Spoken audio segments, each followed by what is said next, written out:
선생님들 안녕하세요. 하늘쌤입니다. 요양보호사 시험 대비 핵심 문제 지문만 쏙쏙 골라서 공부해 보도록 하겠습니다. 이송돕기 보도록 하겠습니다. 이송돕기의 기본 원칙은요, 대상자의 움직임을 최소로 해서 이동하는 겁니다.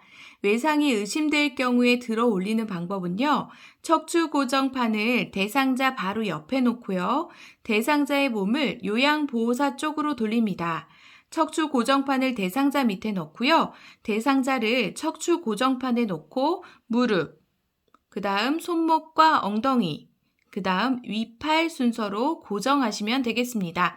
이 고정하는 순서가 시험에 자주 나오기 때문에요. 선생님들 그림으로 기억해 주시면 되겠고, 밑에서부터 무릎 고정하고 손목과 엉덩이 고정하고 위팔 이 순서대로 고정한다는 것을 기억하시면 좋겠습니다. 이송 시 1인이 부축하기 할 때는요, 대상자의 손상되지 않은 쪽에 서서 대상자의 손상되지 않은 쪽 팔을 요양보호사의 어깨에 걸치고 대상자의 손목을 잡고 이송하도록 합니다. 다음은 감염성 질환 예방을 보도록 할게요. 감염이 발생한 부위의 증상은요, 열감, 발적, 통증, 부종, 붓는 거죠. 그리고 삼출액이 증가합니다. 삼출액은 염증이 생긴 부위에 액체 및 세포 성분이라고 하면 되겠고요. 진물이라고 생각하시면 아마 이해하기가 쉬우실 것 같아요. 다음은 호흡기계 감염 시의 증상인데요. 인후통, 목이 아픈 거죠. 기침, 객담, 호흡곤란 등이 있습니다. 또 요로 감염이 있을 경우에는 하복부 통증이 있을 수 있고요. 배뇨통, 빈뇨, 야뇨, 급박뇨, 소변색의 변화, 분비물, 옆구리 통증, 배뇨 곤란이 있을 수 있습니다. 또 전신 증상으로는요, 우리 감기 걸렸을 때 생각하시면 되는데요. 안면 홍조, 발열, 발진, 의욕 상실, 두통, 근육통, 빈맥 탈수 등의 증상이 있겠습니다. 그래서 감염을 예방하는 방법 중에 가장 중요한 것은 손 씻기지요. 그래서 우리가 알고 계신 6단계의 손 씻기 방법으로 손 씻기를 해주시면 되겠습니다. 그 다음 분비물 처리 방법입니다. 배설물을 만질 때는요, 반드시 장갑을 착용해 주셔야 되고요. 오염된 세탁물은 장갑을 끼고 격리 장소에 따로 배출합니다. 가정에서는 배설물이 묻은 의류나 물건을 따로 세탁하고요. 혈액이나 체액이 묻은 경우에는 찬물로 닦고 더운 물로 헹굽니다. 배설물 처리 후에는 장갑을 착용하였더라도 손을 깨끗이 씻어주셔야 됩니다. 요양보호사 선생님들은 위생관리 방법이 중요한데요. 청결을 위해서 매일 샤워하고 목욕하고 자주 칫솔질 하시고요. 피부가 트거나 갈라지면 세균이 자라기 쉽기 때문에 로션을 사용하시고요. 손톱 밑에는 균이 많아요. 그래서 손톱을 짧게 깎아주고 손을 자주 씻습니다. 필요시에 보호장구를 착용해 주시고요. 일회용 보호장구는 재사용하지 않고 버린다는 것도 기억해 주세요. 흡입 물품 관리 방법인데요. 가래나 분비물을 음압을 이용하여 제거하는 것이기 때문에 의료인이 실시합니다. 흡입병은 분비물을 버리고 1일 1회 이상 깨끗이 닦고요. 한 번 사용한 카테터는 물에 담그고 흐르는 물에 비벼서 씻습니다. 카테터 등 고무 제품은 15분 이상 끓이고 쟁반에 널어서 그늘에 말려야 됩니다. 햇볕에 말리면 탈색이 되기 때문에 변색이 되기 때문에 그늘에 말린다는 거 기억해 주시고요. 다음은 복지용구 사용입니다. 복지용구의 대여 품목은 총 8가지죠.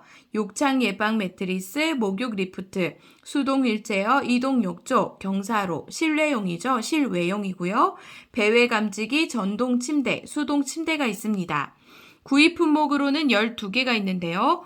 지팡이, 욕창 예방 방석, 욕창 예방 매트리스, 이동 변기, 목욕 의자, 성인용 보행기, 간이 변기, 안전 손잡이, 미끄럼 방지 용품, 자세 변환 용구, 요실금 팬티, 경사로, 실내용이고요. 여기에서 욕창 예방 매트리스하고 경사로는요, 대여 및 구입이 가능하죠. 그리고 장기 요양 등급자는 연간 160만 원 한도 내에서 복지용구를 구입하거나 대여해서 사용할 수가 있습니다. 그러면 수동 휠체어부터 보도록 할게요. 네, 수동 휠체어 선생님들 한 번쯤은 보셨을 텐데요. 한번 눈으로 쭉 한번 보시고 여기에서 가장 중요한 것은 잠금 장치입니다. 그래서 잠금 장치가 타이어를 잡아주거든요. 그래서 브레이크 역할을 하는데요. 그래서 타이어의 공기압과 각종 볼트가 헐겁지 않은지 수시로 점검해 주셔야 되고요. 접은 상태에서 보관하도록 합니다. 뒷바퀴의 공기압, 적정 공기압은요, 0.5cm 정도 들어가는 정도, 엄지로 눌렀을 때 0.5cm 정도 들어가는 정도가 적정 공기압입니다. 그래서 이 뒷바퀴의 큰 바퀴의 공기압이 적정 공기압을 유지하도록 해주시는 것이 중요합니다. 다음은 욕창 예방 매트리스인데요. 욕창 예방 매트리스는 공기가 일정한 간격으로 주입되었다가 배기되는지를 확인하셔야 돼요. 그래서 손을 대상자의 등과 엉덩이 밑에 넣어서 환자를 부양하는지를 확인해 주시고요. 그리고 열을 발산하는 제품과 함께 사용하지 않도록 하고요. 하루에 한 번은 기구의 정상 동작을 확인해 주셔야 됩니다. 다음은 이동 변기 보도록 할게요.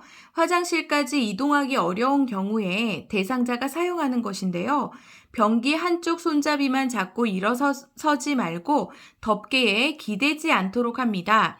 또 의자처럼 사용하고 사용한 변기통은 소독하거나 뜨거운 물로 세척하고 나서 건조시킨 다음에 본체와 함께 서늘한 곳에 보관하도록 합니다. 다음은 간이변기입니다. 대상자가 침대 등에서 반드시 누운 자세에서 사용해야 되고요. 열탕으로 소독할 수 있도록 충분한 내열성이 있어야 됩니다. 또 소변색을 볼 수 있도록 흰색이거나 투명이어야 됩니다. 다음은 안전손잡이인데요. 안전손잡이는 거동이 불편한 대상자에게 자립성을 높여주는 도구가 되겠습니다. 다음은 목욕의자인데요. 거동이 불편한 대상자에게 목욕을 시킬 때나 머리를 감길 때 대상자의 자세 유지를 도와주는 도구입니다. 앉은 면이 높지 않고 등받이가 높고 팔걸이가 있으며 기대어 앉아도 넘어지지 않는 안정적인 것이 좋고요. 바퀴가 부착된 목욕의자에는요, 모든 바퀴에 잠금 장치가 있어야 됩니다. 다음은 목욕 리프트인데요. 입욕 시에 높낮이를 조절할 수 있어서 다리가 불편한 대상자가 목욕할 때 편합니다. 충전용 배터리만 목욕 리프트의 전원으로 사용해야 되고요. 다음은 이동욕조입니다. 이동욕조는요, 표면은 시각적 손상이 있는 사람, 움직임에 어려움이 있는 대상자를 위해서 미끄럼 방지가 되어 있어야 되고요. 평평하고 이물질이 없는 장소에서 사용합니다.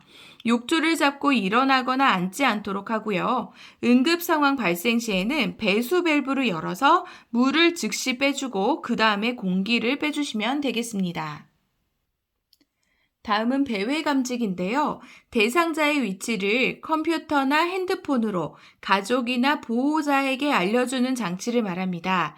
이거는 GPS형 배회 감지기고요. 그 다음에 매트형 배회 감지기는 대상자가 영역을 벗어날 경우에 가족이나 보호자에게 소리 또는 빛, 문자 등으로 알림을 보내서 사전에 대상자의 움직임을 확인하게 하는 장치입니다.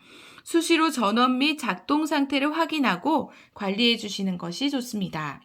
다음은 낙상을 일으키는 요인을 보도록 하겠습니다. 낙상을 일으키는 요인은 세 가지가 있는데요. 신체적 요인은 운동장애나 심장질환, 빈혈, 시력 저하가 있는 경우이고요. 환경적 요인은 집안 환경이나 외부 환경을 말합니다. 행동적인 요인은 지나친 음주나 개인의 활동량 저하 등을 말하고요. 낙상 유발의 위험 요인은요, 보행 장애가 있는 질환을 앓고 있는 사람, 혹은 기립성 저혈압이 있는 경우, 또는 4가지 이상의 약물을 복용하고 있는 사람, 발에 이상이 있거나 적절한 신발을 착용하지 않는 사람, 시력이 떨어져 있는 사람, 집안에 낙상 위험 요인이 있는 경우에 낙상 위험이 더 높다고 볼 수 있습니다. 그렇다면 대상자의 낙상 예방 방법이 중요하겠죠? 약물 복용에 대해서 의사에게 확인을 받고 과음을 삼가고요. 시력이 나빠지면 자신에게 맞는 안경을 쓰고요. 집안 환경을 안전하게 만들고요. 하지 근력 강화를 위해 꾸준히 운동합니다. 계단보다는 엘리베이터를 이용하고요. 현기증이나 정신혼란을 일으킬 수 있는 약물 복용은 피하시고요. 욕실에서 신발을 신게 하고 손잡이를 설치합니다. 낙상 예방에 주의사항이 있는데요. 갑자기 자세를 바꾸거나 움직이지 말고요. 천천히 움직이는 것을 생활화하시면 되겠습니다. 다음은 화재 시 대피 요령입니다. 불이하라고 큰 소리로 알리고요. 화재 비상벨을 누르고요. 계단을 이용해 이동합니다. 엘리베이터 사용 금지고요. 불속을 통과해야 되는 경우에 젖은 수건으로 코와 입을 감싸고 뜨거운 공기를 흡입하지 않도록 합니다. 방문을 열기 전에 문 손잡이를 살짝 대어서 뜨거운지 확인해 주셔서 문 밖에 더 큰 화염이 있는지를 먼저 확인하시고요. 바람이 불어오는 쪽에서 구조를 기다립니다. 또 연기가 방 안으로 들어오지 못하도록 문틈을 물에 적신 옷이나 이불로 막아주시고요. 연기가 많은 경우에 코와 입을 젖은 수건으로 막고 배가 바닥에 닿지 않게 기어서 이동합니다. 또 야간 화재 시에 방향을 알기 어려우면 벽을 짚고 한 방향으로 밖으로 나오는데요. 이때는 벽을 짚은 손은 바꾸지 않는 것이 원칙입니다. 다음은 지진 발생 중에 대비 방법인데요. 탁자 아래로 들어가서 몸을 보호하고 탁자 다리를 꼭 잡고요. 흔들림이 멈추면 전기와 가스를 차단하고요. 문을 열어서 출구를 확보합니다. 이때도 엘리베이터를 사용하시면 안 되고요. 계단을 이용해서 이동하도록 하고요. 가방이나 손으로 머리를 보호하며 건물과 거리를 두고 주위를 살피면서 넓은 공간으로 대피하셔야 됩니다. 라디오나 공공기관의 안내방송 등 올바른 정보에 따라서 행동하시면 되겠습니다. 인공호흡기나 흡인기를 사용하는 대상자가 있는 장기 요양기관에서 대처 방법인데요. 정전에 대비해서 보조전원 장치를 마련해 두어야 됩니다. 다음 대상자가 젖은 손으로 콘센트를 만진 후에 비명을 지르며 쓰러졌을 때 그때 대처 방법인데요. 전류가 차단될 때까지 다른 사람이 닿지 않도록 합니다. 그래서 세면대, 욕조, 샤워장 등에서는 콘센트에 보호용 커버를 씌워서 사용하고요. 전기기구 사용 시에 찌릿한 느낌이 들거나 소음, 냄새가 나면 즉시 사용을 중단하고 확인합니다. 또 하나의 콘센트에 여러 개의 전기 코드를 꽂지 않도록 하고요. 의료기기는 반드시 접지용 3핀 플러그를 사용합니다. 전기기구 물품 세척 시나 수선 시에는 절대 전기를 연결하지 않는다는 것 기억하시면 되겠습니다. 선생님들 오늘도 공부하시느라 정말 수고 많으셨습니다. 이렇게 해서 신체활동 지원은 끝이 났고요. 다음 장에서는 일상생활 및 개인활동 지원 함께 공부하도록 하겠습니다. 선생님들 공부에 도움이 되셨다면 구독과 좋아요, 알림 설정까지 부탁드립니다. 선생님들 힘내세요. 화이팅!